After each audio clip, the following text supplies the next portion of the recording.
Hi YouTube family, नमस्कार. कसे आहात? मस्त मजेत ना? तर घरामध्ये सर्व भाज्या संपलेल्या होत्या आणि भाज्या संपल्या की आपण सहसा बेसन वगैरे बनवतो.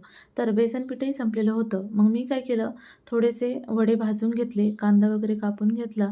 हे वडे आम्ही उन्हाळ्यामध्येच हरभऱ्याच्या डाळीपासून वर्षभर टिकतील अशा पद्धतीने बनवून एका हवाबंद डब्यामध्ये ठेवतो.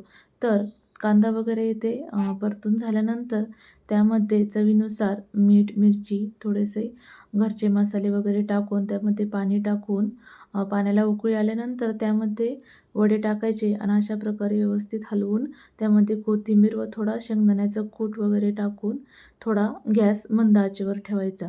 तर अशा पद्धतीने ही सगळ्यात सोपी अशी भाजी 5 मिनिटात तयार होते. तर लोणच्याशिवाय जेवणाला काही चव नाही. आपलं ताट रेडी आहे आणि लवकर चॅनल सबस्क्राईब करा. धन्यवाद.